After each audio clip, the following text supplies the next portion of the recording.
SDP, the Steve Dangle Podcast, with your hosts, Steve Dangle, Adam Wilde, and Jesse Blake. Let's go! Hey everybody, it's December the 3rd. Haha, no it's not, it's January the 3rd.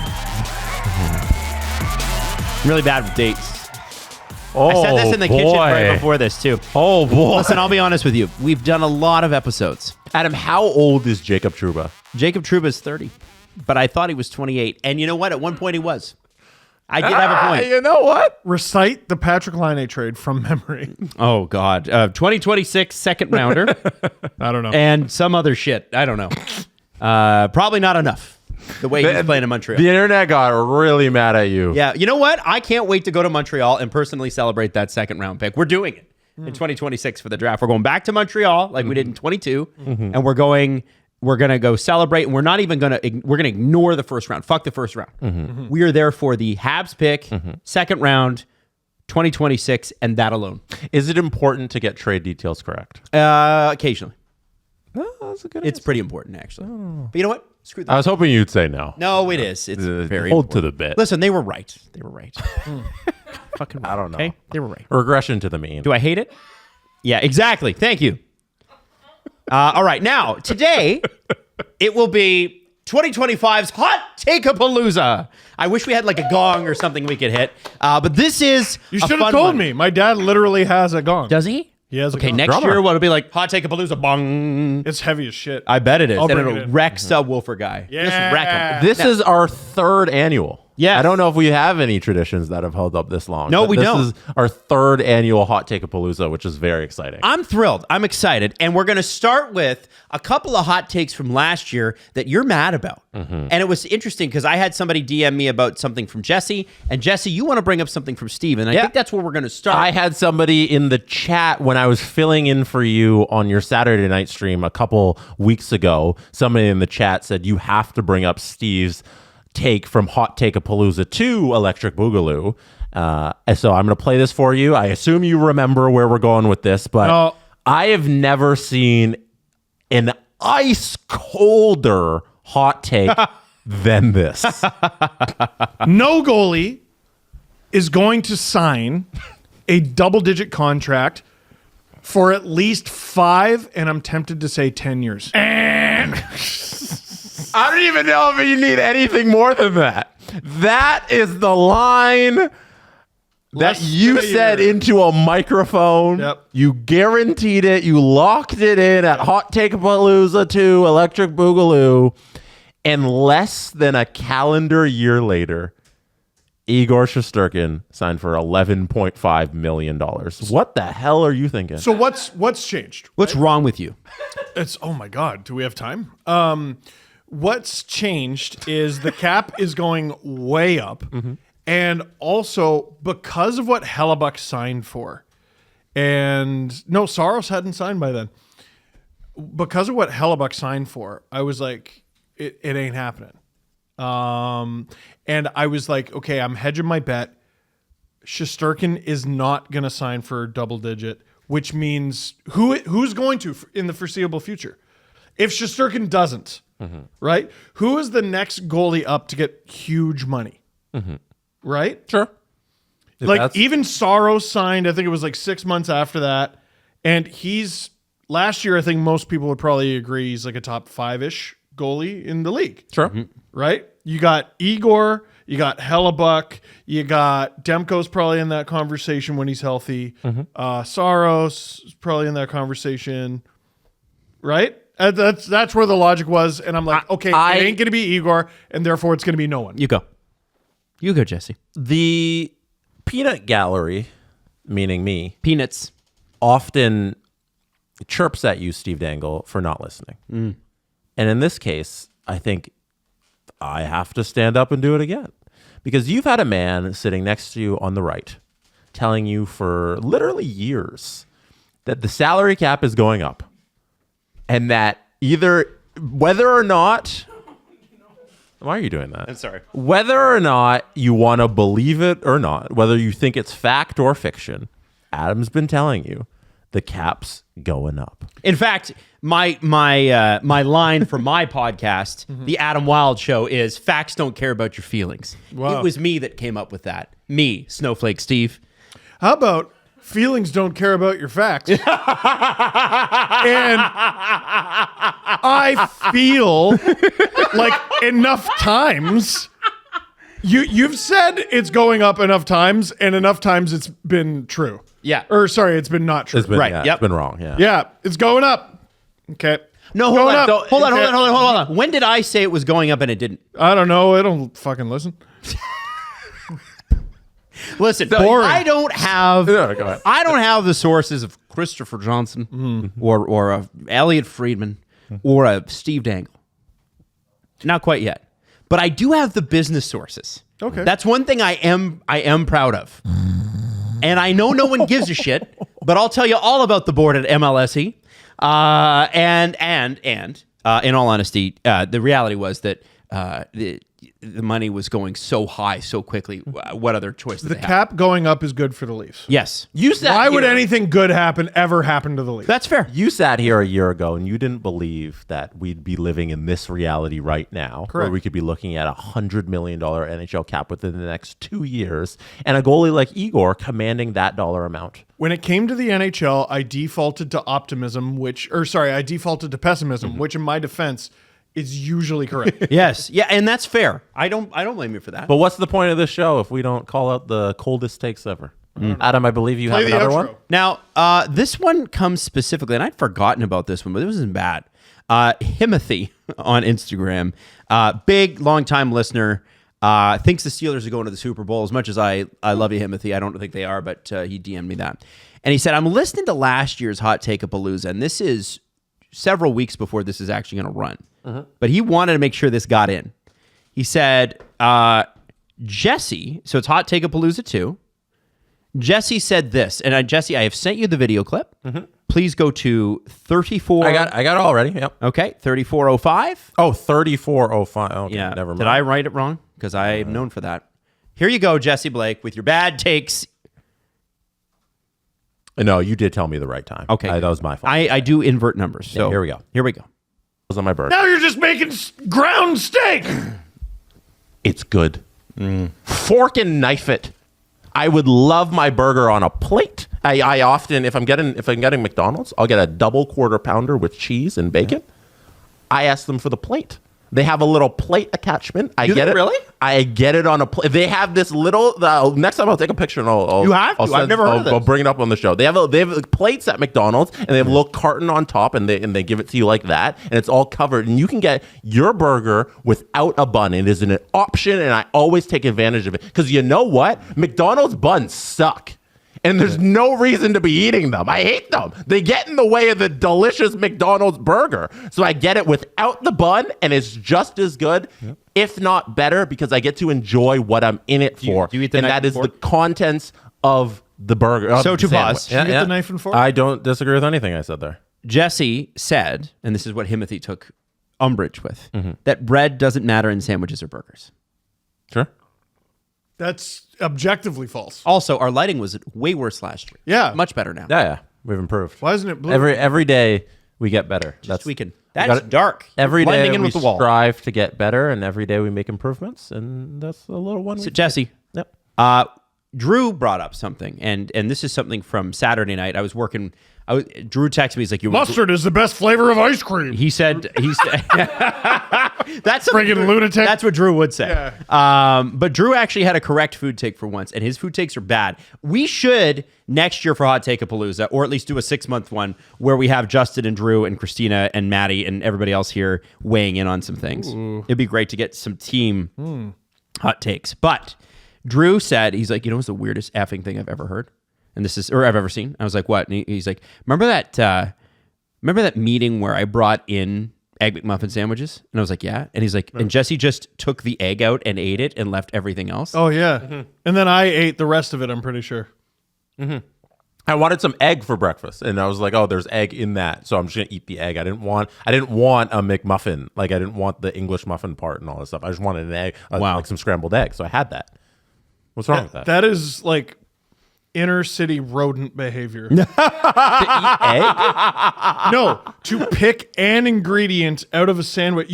Most people pick something out of their sandwich. You picked one thing out to eat it. Yeah, it was breakfast time, so I wanted some eggs, and somebody gave me an option because they make it really nicely with in the circle, and they throw it on. So it's like I have eggs. All right, no, you ever just delicious. with this guy? Do you ever just? Adam, let's cut to the chase. What the fuck are you worrying about your weight for? Yeah, exactly. I'm not. It's definitely not weight. It's health. It's longevity. You know what? It's You know what? He doesn't want to end up like on Fat Guy Corner with us. That's what I don't understand why people get criticized for looking after their health. I don't care for English muffins. I like eggs. Wait till Jesse has his first kid. It's gonna happen. I don't know. What was wrong with any of my takes here?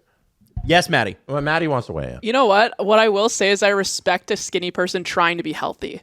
Instead of just eating whatever they want and not taking care of themselves, and they're already still skinny, I'm like, true. oh, screw off. So like, true. Yeah, what? So true. Yeah. For so us curvy girls, I'm on your team, Jesse. Okay? Thank you. For us curvy girls, all right?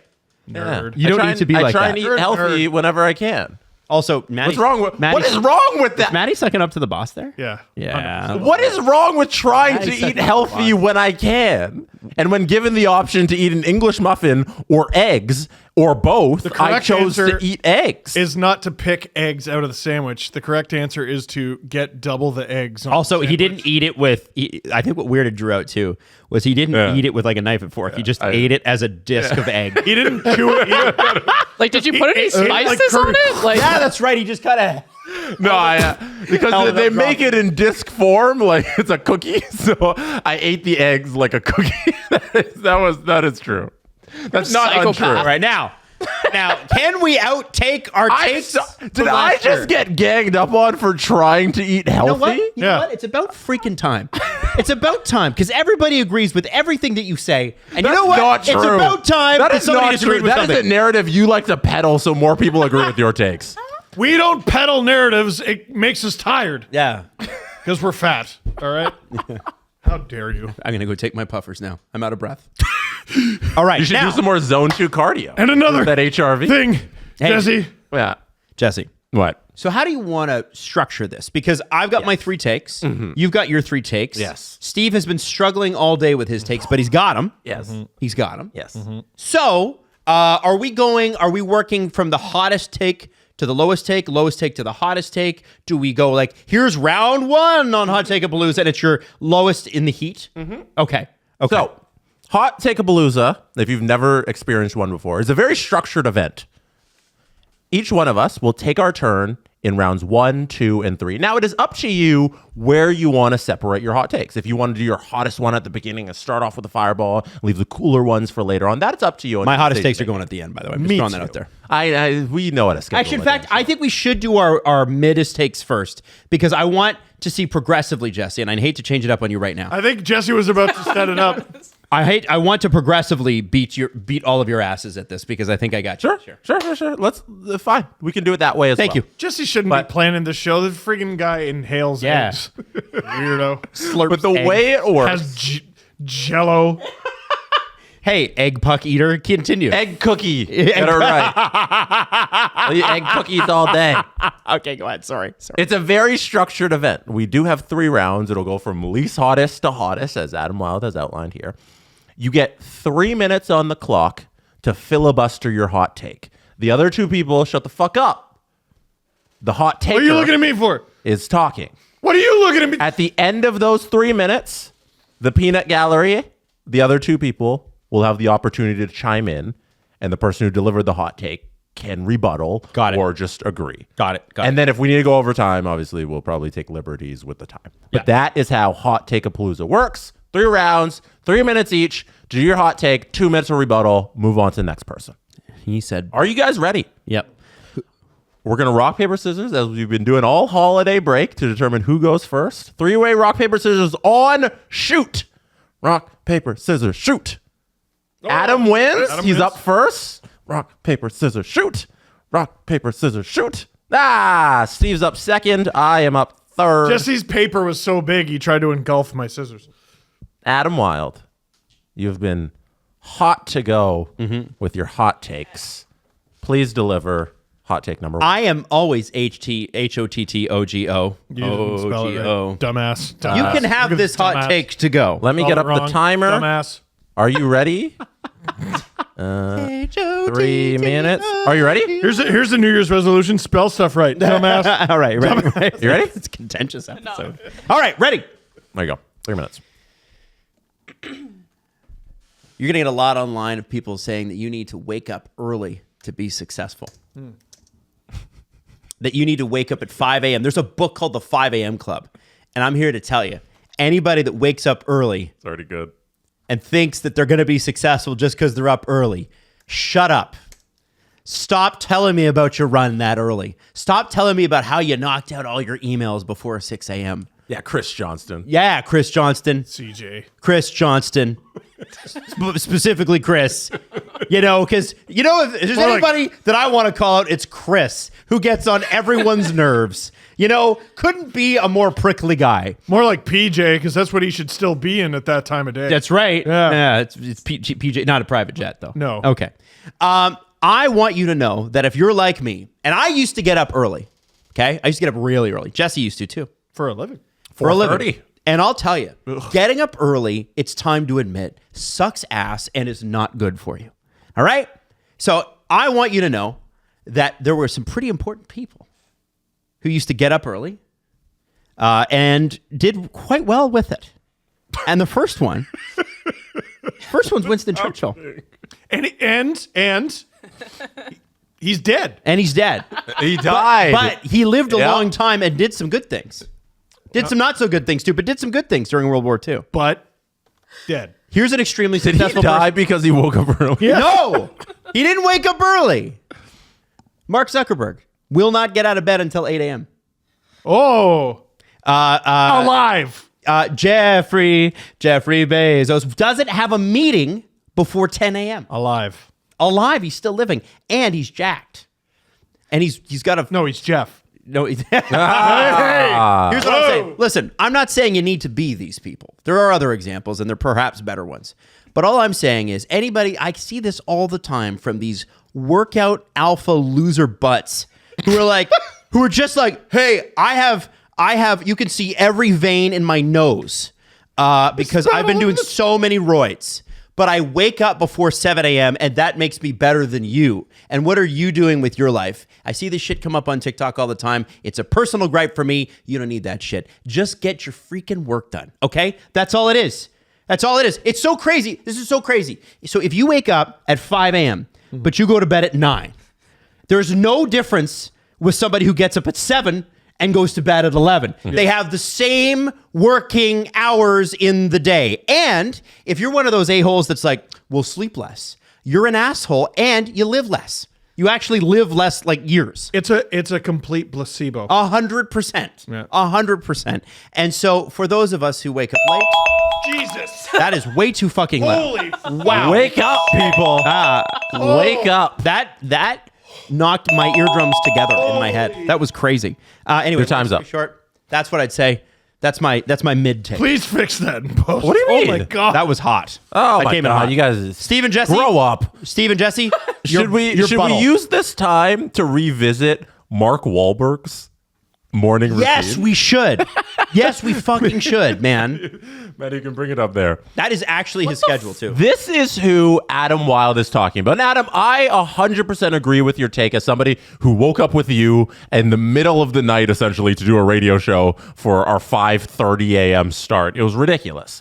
And people like this who are volunteering to get up that early are unhinged. It's unnecessary. Yep. Sleep in a little, stay up a little later, just move your schedule. It's the same shit. Mark Wahlberg, Adam, if you want to run down his daily schedule. So he wakes up at 2:30 a.m., 2:45 prayer, 3:15 breakfast, 3:40 to 5:15 workout. Yes, Steve? It's a really long prayer. It is a long prayer. 45 minutes of prayer. For half an hour prayer? You guys are Catholic boys. How long should you pray for? I just don't believe him. I don't believe him.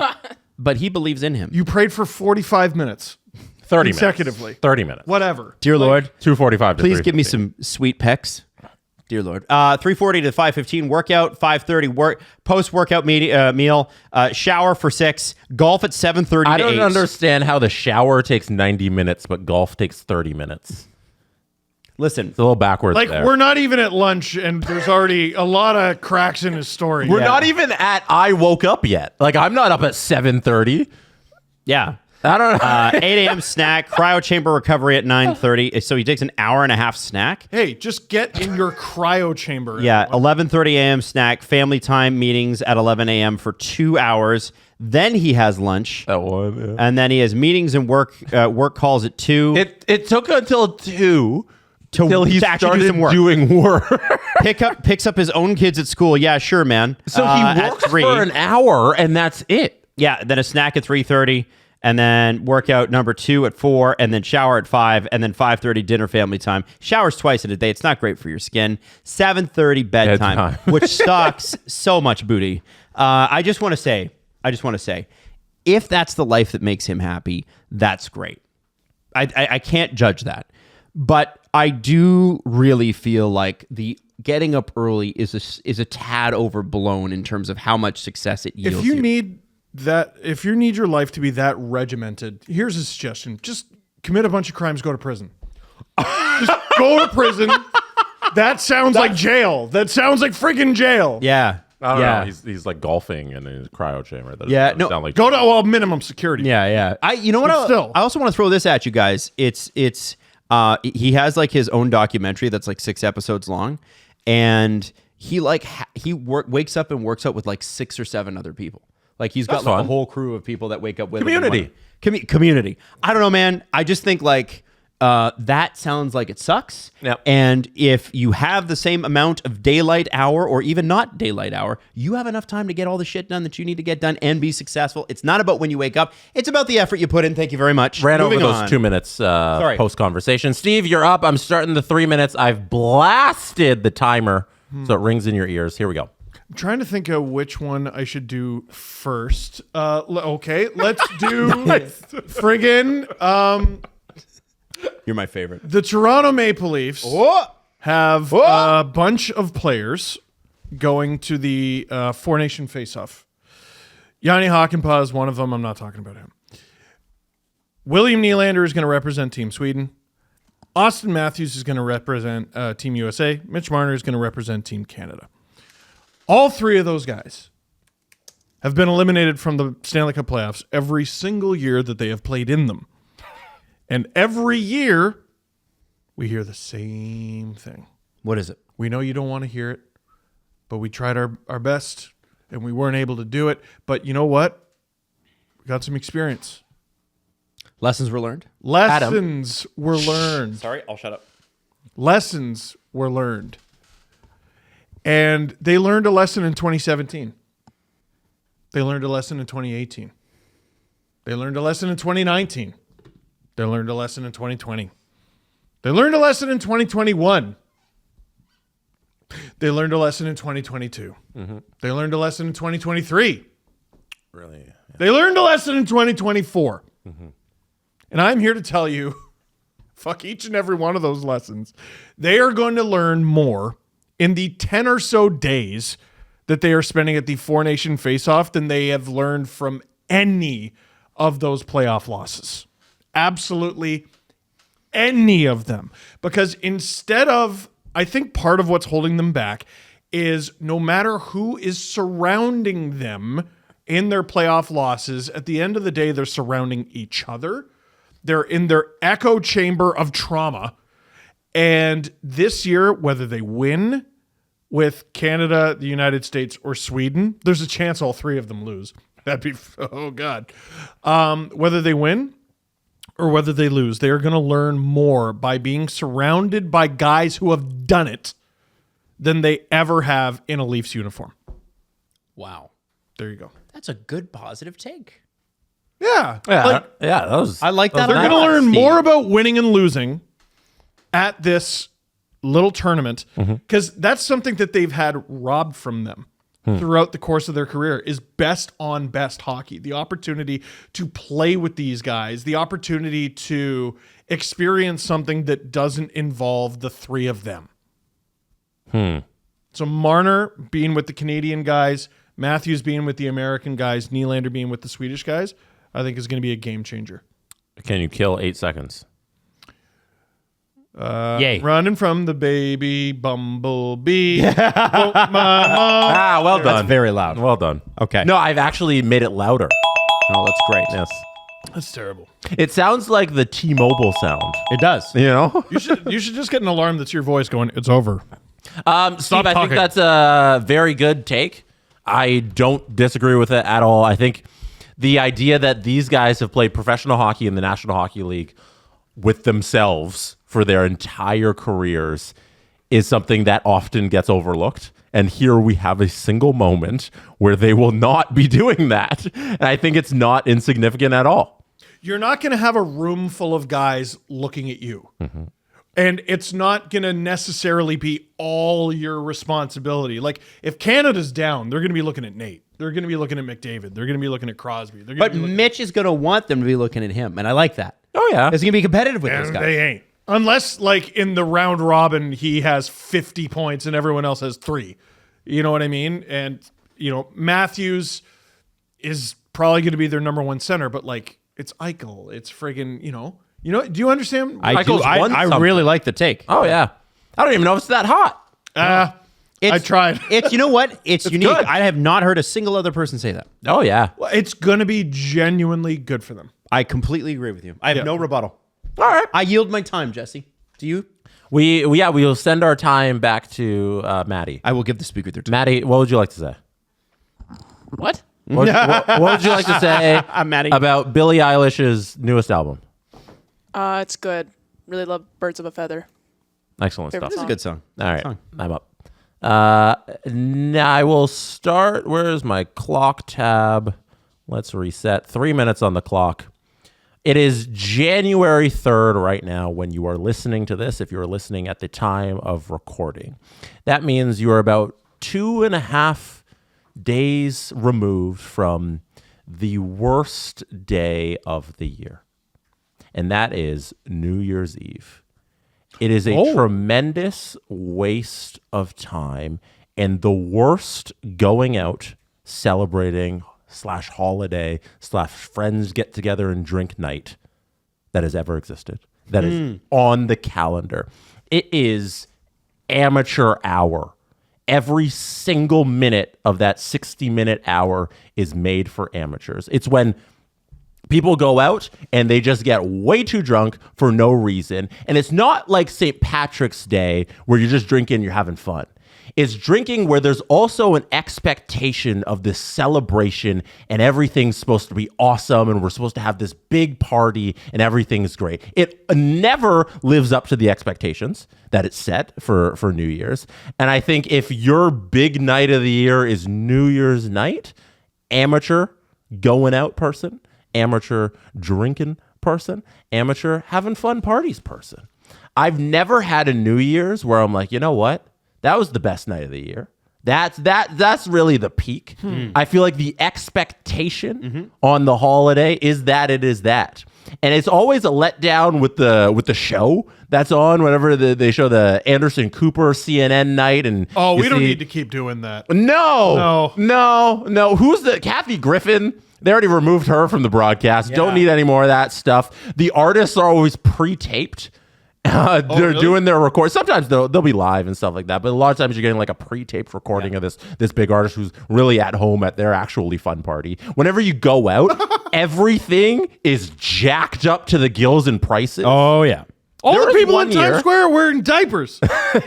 Oh, don't even get me started on the people who have to wait 8 hours to just Yeah, stand ring in the Times New Year, Square but pissing to see a yourself. ball drop. Yeah. There was one year where I had to pay, I think it was like $40. It was $35 or $40 to get into a bar to celebrate New Year's that night. Plus, that's just the get-in price. Never and then you got to buy all your drinks and everything that night. Every year for New Year's is a disappointment. I think it's overrated with the prices. I think it's overrated with the idea of what you're going to do that night and the celebratory factor. My least favorite holiday of the year. I'm running out of time here with 20 seconds. My hot take, this Hottakeapalooza, New Year's overrated. Don't need it. Don't like it. Okay. I have 12 seconds left. I left it for you guys. Damn, Jesse. I hadn't thought of it that way, but you're right. I'm going to wait. I'm waiting for the ding. There it is. All right. Now, There it is. let me say this. Jesse is correct in many facets, except one. Okay? He's right about the expectations being too high. He's right about the cost being too high. I remember 1 year, I actually stupidly, I'm sorry, I hate to say it, I paid $50 to cover to get into it. Oh, that's more than me. I know. And this is a while ago. And that's idiotic. That's so stupid. But I was dating somebody and they wanted to go. And I was like, fine. And so you got to go out. It's cold. It's shitty, especially in Toronto. Yep. You got to dress nicely, right? You can't even just put a t-shirt and jeans on. It's a fancy event for some reason. And here's the one that kills me at this point. And it did even back in the day because I'm a sleeper. Having to stay out past midnight. If you leave early, your friends look at you like you're the devil.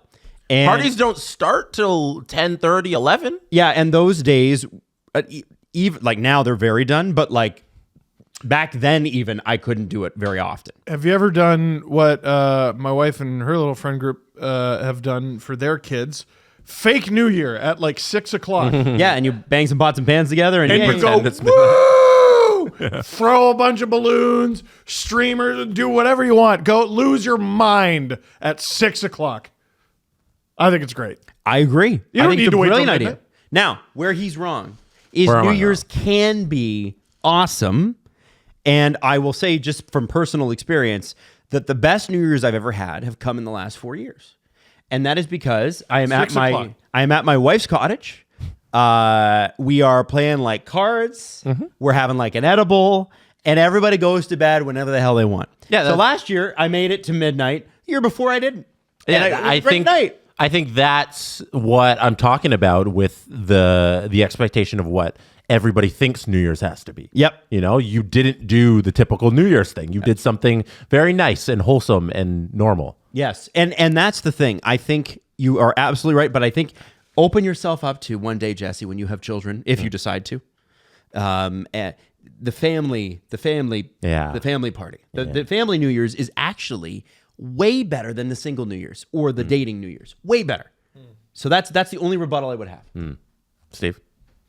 I do not miss every January 1st hearing my heartbeat in my head. What does that mean? Having just a wicked hangover. Oh, Maddie laughed. Maddie laughed. The one person in their 20s Because laughed. Maddie knows. You feel your heartbeat in your head. Yep. Yeah. It's not good. No, it doesn't feel Bad. good. I don't No. like it. Okay. Here, one sec. But a house party on New Year's is fun. Yeah, house parties are good. Like that's like still like hyping up the event and like getting dressed up with all your best friends for it, just to dress up and have fun. The one thing I miss about my youth is house parties. House parties are sort of kind of done. Really? They're well. It used to be like I used to party a lot. Like it used to be like every. You used to throw the New Year's parties. Yeah, My parents had a New Year's party one year with a bunch of like just hockey parents. You notice that? 1 year? Yeah, true. Because when you get to a certain age, you're like, You I don't got me want this there. anymore. See, you're a youth. Yeah. I went to a Y2K party when I was 12, and friggin' their big prank was they shut all the lights off at midnight. Because Y2K. Y2K. That's actually kind of fun. Yeah, they like turn the breaker off. Yeah. Okay, international competition. BetMGM, official sports betting partner to the National Hockey League, has your back all season long. And there might be a World Junior Championship with high stakes happening right now. Maybe. They scheduled the finals right in the middle of a Leafs game.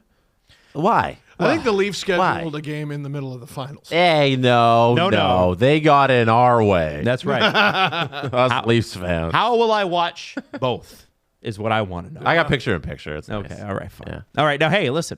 If you want to raise your game, you want to have a little fun, a little $2 Steve, check out BetMGM because they are your hockey home all season long. A sports book worth the selling and official sports betting partner to the National Hockey League. BetMGM.com for terms and conditions. Must be 19 years of age or older to wager. Ontario only. Please play responsibly. If you have any questions or concerns about your gambling or someone close to you, please contact Connects Ontario at 1-866-531-2600 to speak to an advisor free of charge. BetMGM operates pursuant to an operating agreement with iGaming Ontario. I believe Adam Wilde is up next. Okay, are you guys ready? 3 minutes. Start it now. Sidney Crosby will play at least one game for another NHL in his career. Oh, boy. If he plays beyond this season. Well, he signed a contract extension. Doesn't matter. If he retires at the end of this season, then you can't hold me to this day. Let's assume he plays next season. He plays next season. Let's cover that. Sidney Crosby is going to play at least one game for one other NHL team. Wow. And that's okay. No, it's not. I think it's okay because Pens fans are realizing what we all know, which is this team is bad. And do you really need Crosby to play every game in his career for the team if they're going to look like this? Right? Sidney Crosby, the greatest potential legacy beyond the Cups that he can leave the Penguins, one of the greatest, is the haul that he gets when he's inevitably traded. He can jumpstart the Penguins rebuild by half a decade. Retool. And this goes for Malkin and Letang too, but more Malkin than Letang. If Crosby is traded, if Malkin is traded, all the stuff that Buffalo's going through, all the stuff the Ducks are going through, all the stuff the Sharks are going through, you can avoid all that. You can just jump right in. You just jump right into the, hey, we might be good in the next 2 years thing. You might have a bad year where you get the first overall pick or the second overall pick. But the idea that you hang on to Crosby out of pure Pennsylvania stubbornness is not ideal. You don't want to do this. You don't want to do Ryan Getzlaf, Corey Perry to the Ducks, where they hung on forever and there was nobody to take up the next thing. It's not going to be Rucker McGorty, kids. He might be good, but he's not Crosby. And all I am saying is that if he were to go to Colorado and go and win a cup with Nate, you're going to be happy for him. You'd be thrilled for him. And you won't resent the fact that he finished his career elsewhere. Oilers fans had to deal with it with Gretzky and Messier, right? Ooh. Lemieux did stay with Pittsburgh his whole life. However, he was an owner and a player at the same time, and that was weird. Probably couldn't happen today. Definitely different. Jaromir Jagr left. Played for a bunch of other teams. Just trying to think of Gordie Howe played for the Hartford Whalers, played with his sons. Do Detroit fans hate him for that? All the greatest players, even Bobby Orr, did not stay with the Bruins. He played a few games before his knees gave out with the Chicago Blackhawks. And if Bobby Orr had played a normal career, he would have played until like 1990. And so, holy shit, right? Because he started in the late 60s, early 70s, right? Never So thought of it like he would have had he had a normal one. So I'm just saying, Pittsburgh fans, let it happen. He deserves it. T-Mobile is calling you. Rebuttal. I disagree.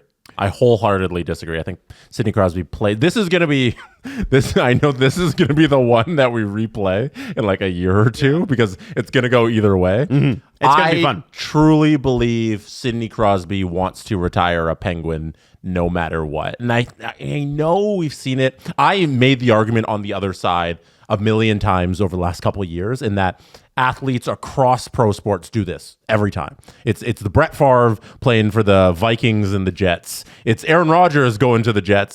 There's two football examples there. It's whatever. Hakeem Olajuwon being on the Raptors. Everyone thinks they're Tom Brady and the Bucks.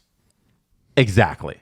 Everybody wants, and no athlete thinks it's over until it's very over. And they always have that last little gasp where they're reaching at straws and they go to that other team and they try and do it and it fails. It's Matt Sundin on the Canucks.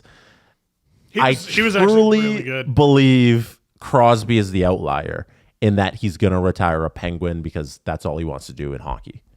But that's my view on how Crosby views it. I think the time for this has passed. I was fully on board with it, and then he signed the extension anyway, and I'm like, you made your bed, lie in it. They might make the playoffs. Probably not.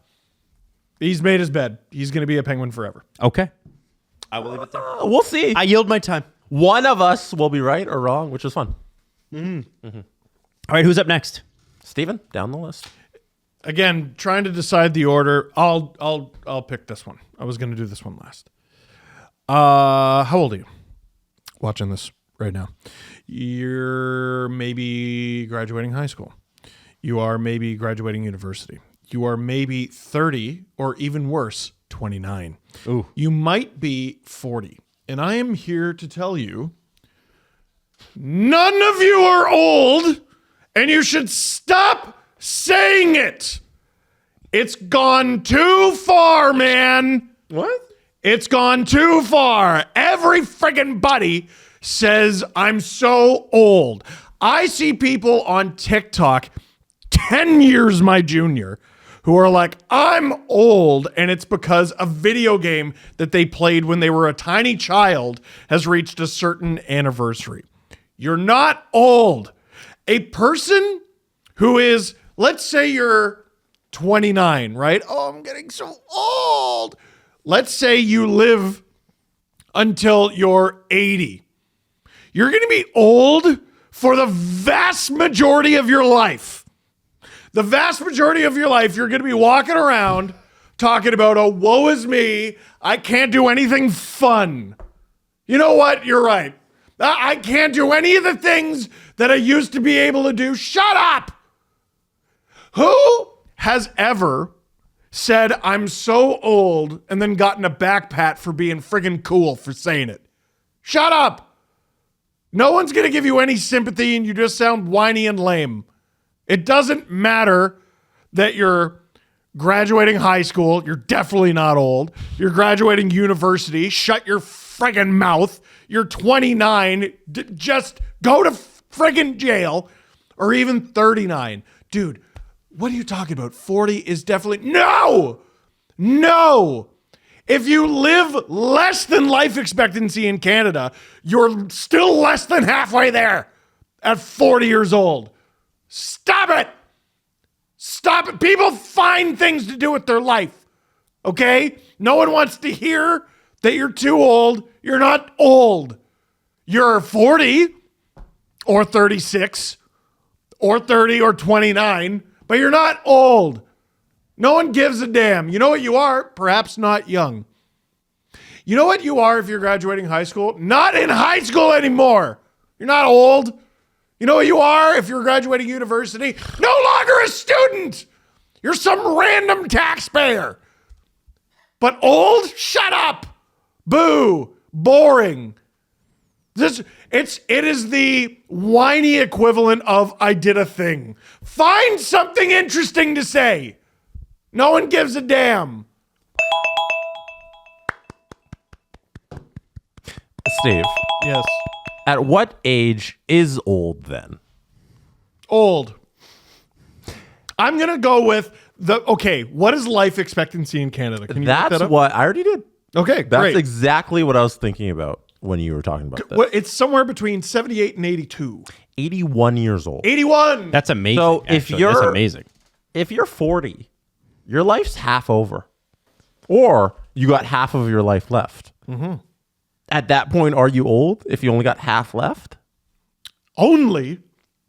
Yeah, or if you want to look at it positive. I'm going to say sorry for the people who 60. I'm making 60. And actually, no, I'm not sorry. I'm not sorry making for fun of them. accurately describing you. 60 plus, old. They're old. Retired or considering retirement, old. Yeah. I am just starting. I will disagree with you on one thing. What? I will not say old even at considering retirement. I would say you're older, but old Is like final 10 years? Yeah. So here's how I look at life, right? Like the first, when people look at 40, it's like, oh man, I've only got 40 years left. Yeah, but those 40 years, a good chunk of them, you're going to be like lucid and in control. Maybe the last 3 to 5 could be bad. You don't know, right? Yeah, You never know how life is. Who knows? But that's 35 years. When you gain your independence, you're about 18 to 20 on the other side. So you actually arguably live more life in control, vital, and you've got money because your kids who are bank account drainers are out of the house. I'm telling you, the better side is the plus 40 side. Since I've known Adam, I think he's been living towards 60. Well, they say that I don't think his life's gonna Every peak. year, Adam gets better. Yeah, I don't just- think he's gonna peak until he's like 62. Jesse has settles said that in- about me for years. Yeah. Adam is settling into what he's always been meant to be. An old man. I was a little old man in school too. But here's the thing. Here's what they do. These years are just wasted on Adam. They do no, like as in like older spirit. Yeah, and then you wore leather pants and got on stage and sang songs. That's true too. What they say about happiness in life is there is a peak. Don't go after There's it. a peak of happiness early in your 20s, and then there's a peak of happiness in your late 50s and on. And in between that, there is a down curve through your 30s, and then an up curve once you're 40. All right. And the reason for that Let's throw that in the garbage. but the reason for that is that you have kids, you have mortgage, you're trying to make your way up at work, there's a lot of stress, your parents are getting older, like there are things that you need to deal with in your life life goes from being frivolous and fun to very real. And like, you know, dating in my 20s was a lot different than when I started dating Natalie, for instance, right? And so with that, I think to back up your point, okay, because you're crapping on mine. I don't know. To back up your point, rebuttal with you. Your point Yeah, but is, you can agree with you. I am agreeing with you, and I am saying, I don't know. You're not old until you're actually physically decrepit. Like, oh man, like, but my back.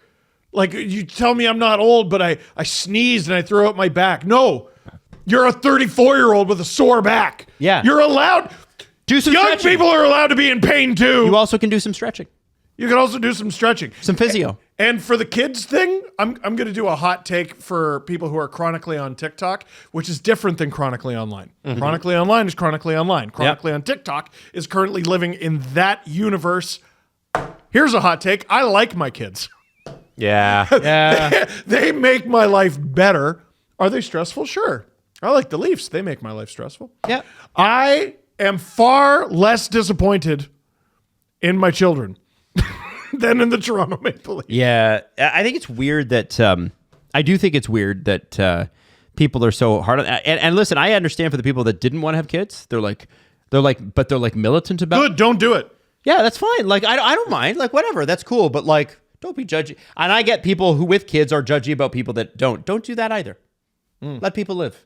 I've come to despise the older generations of people who still make I hate my kids, I hate my wife, I hate my family kinds of jokes. Oh, I hate that. I just don't think it's fun. Like, there's no humor in that for me, like, at any point. You know, and people are still, like, there's genres of TikToks who make content around that stuff. If you're belittling... I hate my wife kind of stuff. It's so gross. If you're belittling your partner in front of friends or in public, whether they're there or not, that's... to me, an absolute no-go zone. Yeah. Will like the not ball do it. and chain Oh, yeah. kind of shit. It's so stupid. Will not do that. Don't want to be in a relationship like that. No, thank you. I had a girlfriend that did that once because her family, she'd grown up with that. And I pulled her aside and I was like, listen, like that really hurt my feelings. Like and she's like, well, my mom and dad used to do that all the time. And I said, is that the relationship that you want? Yeah. Like, and she was like, well, no, that's a good point. I'm like, yeah. And so I find people who make jokes like that extend that to their kids about what you're talking about on like TikTok too, and they're like, hate my fucking kids. You know, they're so annoying. They're annoying me all the time. They smell and they're sticky. Yeah, which like, they are. No, fucking love your child. Yeah. Like, they're gonna watch this one day, and you're just a giant asshole. Yes. So Yes. yeah, I never get that kind of stuff. Jesse? Yeah, I'm up. Let me Second hot take. Start the timer if I can find the timers tab. There we go. I don't know if you guys are going to agree with me on this one. I think you're going to disagree, and that's what makes it a great hot take. But I think this thing has jumped the shark, and the NHL just waded in the waters of this. They dipped their toe, and they're going full bore now in this direction. And I'm just over it. I don't need it anymore. I've seen enough. I'm out. The damn athlete we're covering the pro sport mini-series shit. I'm over it. Really? I'm over it. I watch Netflix. Netflix can't churn out enough of these. Mm-hmm.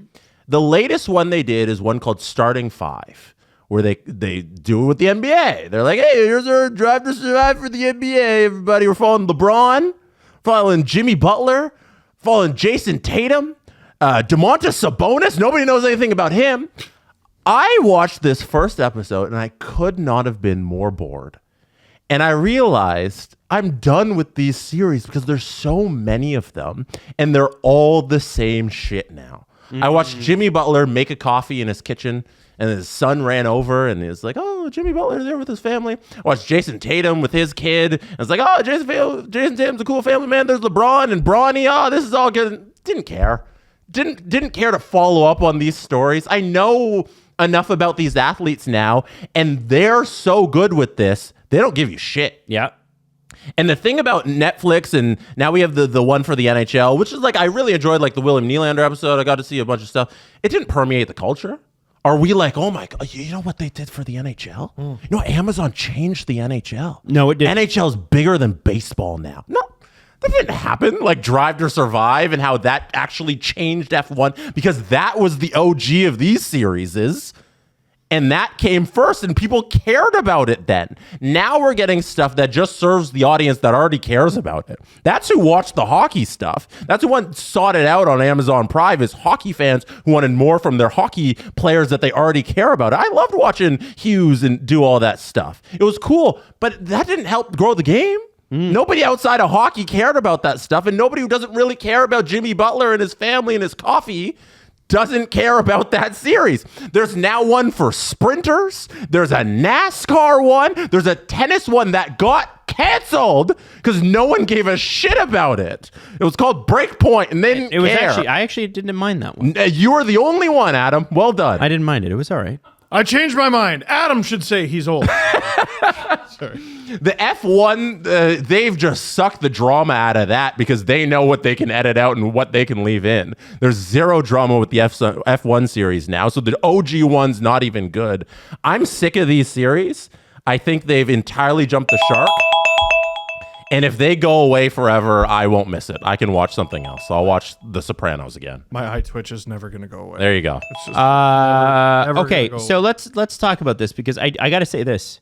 The reason that Drive to Survive worked until the Lewis versus Max season where the FIA screwed up the championship so badly that if you ask most current F1 drivers, they're like, Lewis is the champion that year. Still. Because now, Steve, I won't get into the details. I feel like you told me about it. Sorry. But it was Michael Massey was a somewhat like he was like a sophomore race caller. He made the wrong call, and the FIA, kind of like FIFA, sometimes just does not own their shit and wanted a new champion, and that's what we ended up with. Now, Max has been a champion outright ever since, but he did not deserve that championship. So, what made Drive to Survive special was the showing of the failures. What made the Leafs documentary on Amazon blunted and not as successful as it should have been is Shanahan got in there and cut about, reports are about 70% of it. Some of the stuff that we heard that was actually in that, like we can't even say it. We can't even say it. It's because we would be in trouble. It's cone of silence stuff. We'd be breaking trust. But I will tell you this. They honestly, it's wild. They could have created the anti Last Dance. Yes. They could have, like, the Last Dance is all about success. They could have, blowing a 3-1 series lead to Montreal, they could have made the greatest documentary of sports failure in sports history. Yeah, and they came wouldn't out do it at a time when everybody was still watching that stuff. Yes. At a time when we were still not mid-pandemic, but at the tail end mid of it, in 2021 when we were all watching that stuff. Yes. They would have blown the Leafs to smithereens had they made the documentary Adam, the way it should have been. You were making a point. Well, to my point is that now this is just propaganda.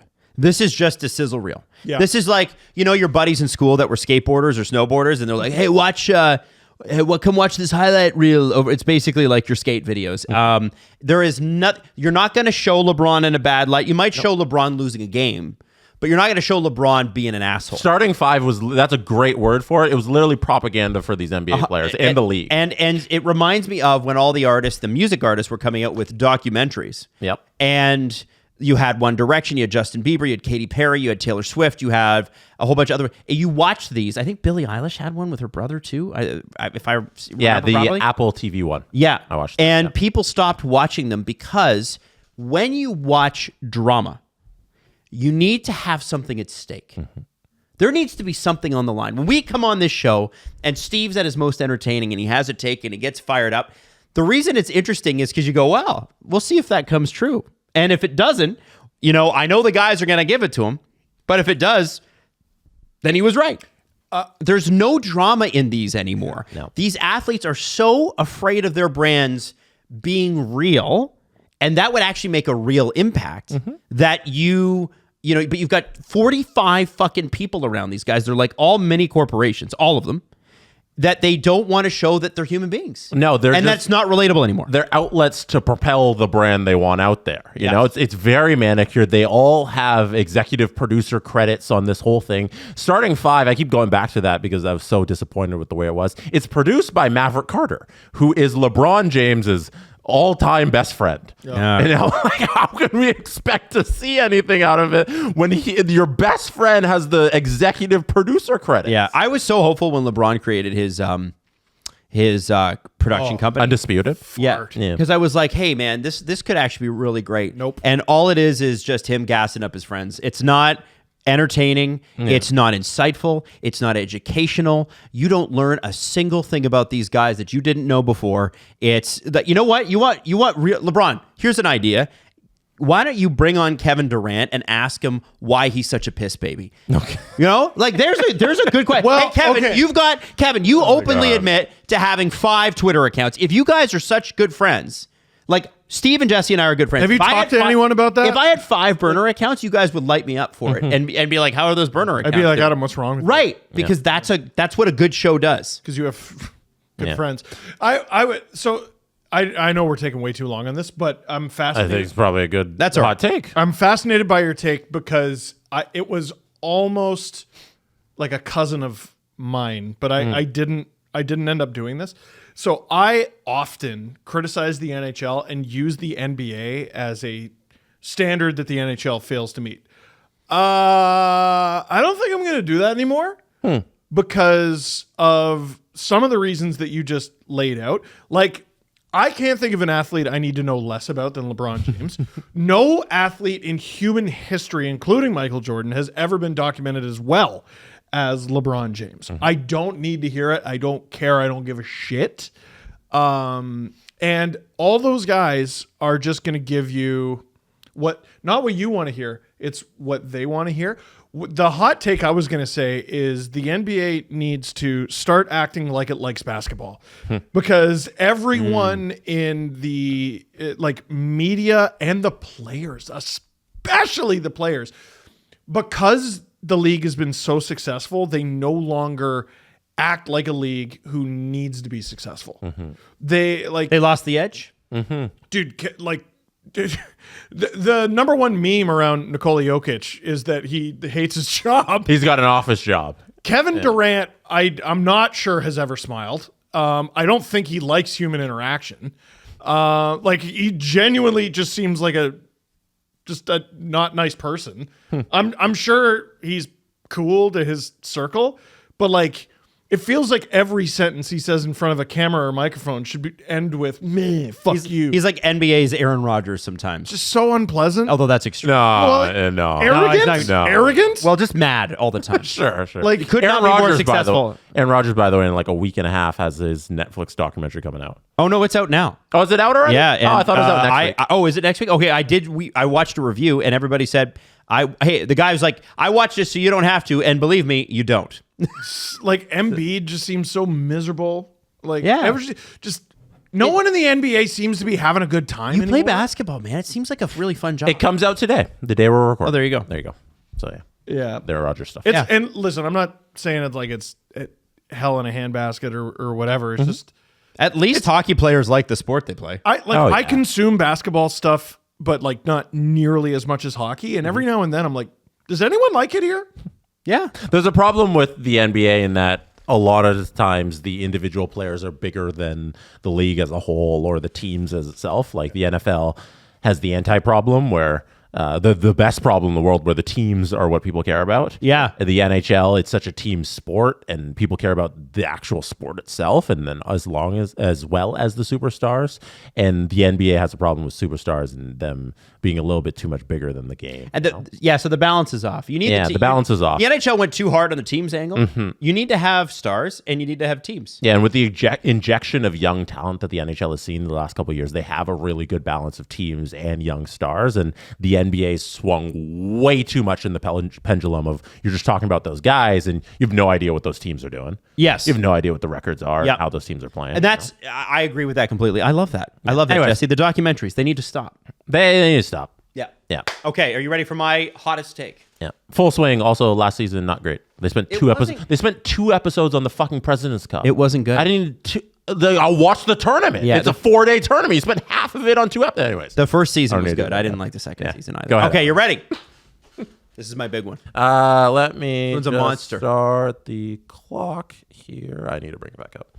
Oh, there it is. All right, clock started. You guys ready? I'm jacking up the volume. Ladies and gentlemen, my hot take is Elon Musk buying Twitter was actually really good for you and for all of us. I'm going to kick you in the dick. Is that Let that it? hit. You have 2 Elon minutes Musk- and 40 seconds. Buying Twitter was actually good. And I'll tell you why. Continue.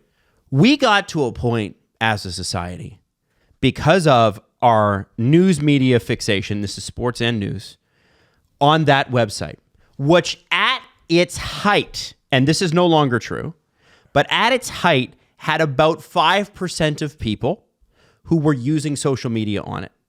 Of the entire ecosystem of that marketplace, Snapchat, Facebook, whatever, YouTube, whatever you want to call social media, Twitter had 5%. Of that 5%, 1% of them were considered regular users, meaning that 1% of the 5% of the original 100% were actually tweeting. Everybody else used it for newsfeed stuff. And we took that website and we put it on a pedestal and we made it akin to real life. And there was a lot of bad fallout from that. And the destruction of that website, unintended, has actually turned out to be okay. Because I think it was fully intended, but go on. Because I believe that people need to realize that Twitter's not fucking real life. It's not. And we deal with that in the hockey Twitter community, where people think, like, I used to bring up stuff that would happen on Twitter years ago to my now wife, who doesn't have any social media. And she'd be like, I have never heard of this. I don't understand why this is important. And real people who lived outside of that were like, yeah, this is not a thing. But on Twitter, there were a lot of good things.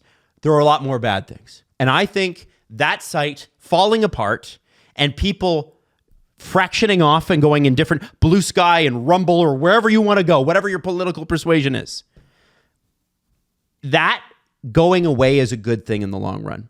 That site had too much grasp over the popular culture. It had there was too many mistakes made. You know, people don't like Elon, but the previous guy used to verify white supremacists, right? Mm-hmm. So I didn't like him either. I think for the good of the world, it's good for that website to go away and for 5 others to spring up and get its place, doing the exact same thing that Twitter used to do. And then you can just, so nobody is together in that space like that anymore. Mm-hmm. We cannot have social media sites that have that much influence for that little market share. It's a bad site. It turned out bad. I'm so glad it's almost over. I'm so glad.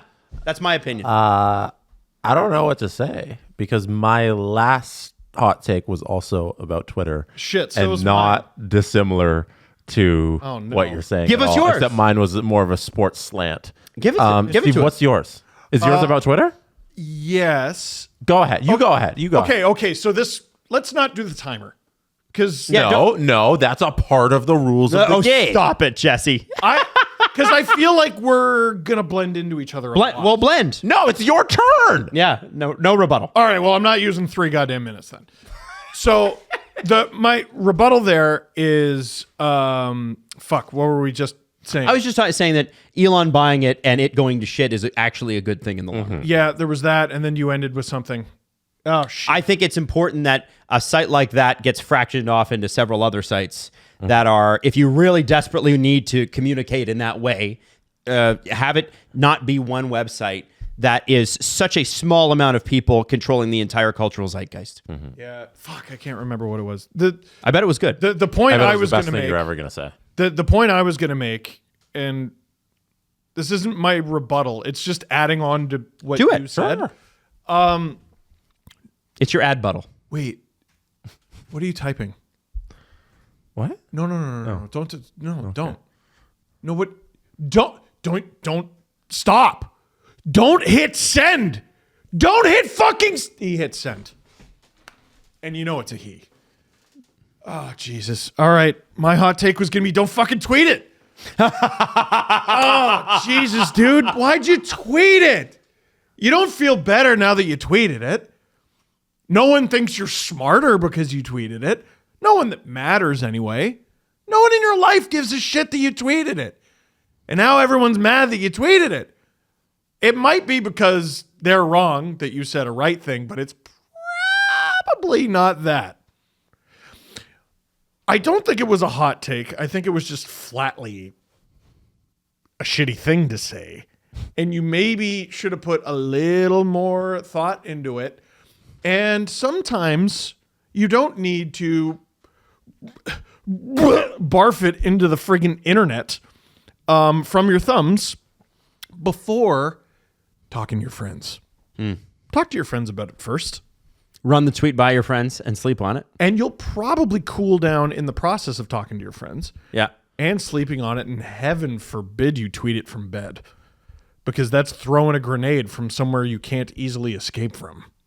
That's not where you throw a grenade from. So my hot take was going to be 99.9% of the time, that tweet that you think is going to be friggin' fire or IG post or whatever is actually something you just shouldn't say. So don't. Okay. Jesse. You got 30 seconds on the clock. What would you like to use? Take Your, it. what would you like to use? He yields it. What would you like to use 30 seconds on? If you got, do you got a Mitch Marner take? Hot take. You don't need to have played hockey to be a 2-time national bestseller. In hockey. I sold more books than dudes who won the cup. Fuck you to anyone who said I couldn't do it. Oh, wow. I love it. Good for you. Yeah. Wow. All right, there it is. All right. Your name's on the cup. My name's on the bestsellers list. That's my cup. All right, last one to close it off. Yeah, I had a Twitter one as well, but yeah, like I said, it was more of a sports slant. And it's that Twitter ruined watching sports for the general population. And it's that when we get these small clips on Twitter, it's giving people the idea that they know what happened, and it's Without allowing watching. people to not watch these games. I think it's been decent for like reporting. It's been great. That's where insiders break all their news now. It's been good for spreading articles. You know, I find like Not anymore. They now downvote not anymore. articles. Now I found like over the years, I found when like The Athletic would tweet something out, I'd like find like, oh, there's something good instead of just going to the website sometimes. But in terms of just watching sports itself, Twitter got too much of an influence over the hive mind of the sports population. And depending on whatever game you're in on or whatever big game it is that night, if somebody tweets out some small 15-second clip and it goes viral on that network, that's kind of what people thought about that play or that instance or that opinion of their game. And I feel like there's too much hive mentality when it comes to people sharing things on Twitter when it comes to sporting events. And it got people away from like, hey, I think because I scrolled and I saw, oh, this went viral from this game, then that's the narrative that came out of that. And that's often not the case. It's what existed on Twitter in that vacuum is the opinion of the people on Twitter who spread it in that moment, not the people who actually watch that sporting event in real life or watch the entire game. And Yep. for me, it ruined a lot of the conversations because people would just like say regurgitate the viral thing that happened on Twitter instead of watching the game themselves, having an opinion on what occurred in that game, or reading the reporters who were at the game and cover the team and analyze and have inside information on what's actually going on. They regurgitate the viral thing that happened on Twitter. And for me, it losing its power over the sports watching fan and the sports media landscape is a fantastic thing, because it's going to bring people away from that, and it's going to bring people back to the blogging days where you had to read and watch and research and know what actually occurred, instead of just finding out the quick bites and the bits that happened through social media and then just having that opinion be yours once you see that. So I think Twitter ruined sports watching was my final and third hot take there, with 4, 3, 2, 1 on the clock. Wow. That was it. I get it. And you make valid points, but the less I consume that site, the more I realize it's not real life, and most people, like, it's not ruined for most people, if that makes sense. I think it's ruined for the people who do it that way. But I think the large majority of sports media is on Twitter. Yeah. Yeah. You can't argue. No. What defense are you trying to? What defense are you trying to muster up? You can't have sports media without it. Like, the only two people that I know from hockey that are not on it are like Pierre, what's his name? The guy who used McGuire, and like Sam Constantino. Like, those are the only people that I can think of that don't have it. Two guys who love junior hockey. There you go. Or at least naming teams in junior hockey. So I look at this and I agree. And I think that one thing that you don't have to have on everything is a take. You don't have to have a take on everything. Yeah, it's okay. Yeah, it's okay. It's all right. You don't have to have some things you'll have a take on. Other times you're like, I don't need to have a take on that. Great piece of career advice. Gino Reda used to hate I don't know. Used to hate it. And I was like, but I don't know. And he's like, no, you say, I don't know. Let me go find out. You know? And I think that's an acceptable answer. You don't need to have a take on everything. Yeah. You know what? I'll look this up. You know what's even better? Not looking it up. You don't have to care about everything either. Yeah. you don't have to look it up. There's no reason for you to have an opinion on everything. And you're going back to like the NBA stuff, and it's like, okay, did you have this opinion, blank person, they have this opinion on basketball, and like, oh, and Embiid had this game, or Jimmy Butler did this thing. It's like, okay, how many games have you watched of the Miami Heat this season? It's like, you have this really strong opinion on Jimmy Butler and his play this season because you saw like 10 tweets over the last couple of weeks. Yeah, I have no idea. It's like, there's so many people out there that are pretending, or not even pretending, they just think they know when they haven't consumed and they don't actually have the knowledge. Yep. And as somebody who doesn't have like insider information for teams and sports, like, I have to watch and read to know about these sports. From the people that do. I have to read the articles from the reporters. I have to watch these actual games, or I don't know. And when you actually see something, and then you see somebody who just regurgitated a tweet that went out, you can see through those people who are just like, oh, I have an opinion because I saw a couple tweets. Mm-hmm. So I think this website going away is going to be the best for sports media. There you go. Steve was texting that whole time. Yeah. Well, Yeah, listen, no, it's okay. Yeah. Listen, I want to say this. It's a Hottakeapalooza is always a fun time. Yeah. I'm curious to hear what your hot take is. Leave your hottest take in the comment section. Okay? Do it. And maybe we can read some of them when we come back. Oh, yeah, that'd be fun. Because our next episode on Monday is a new one.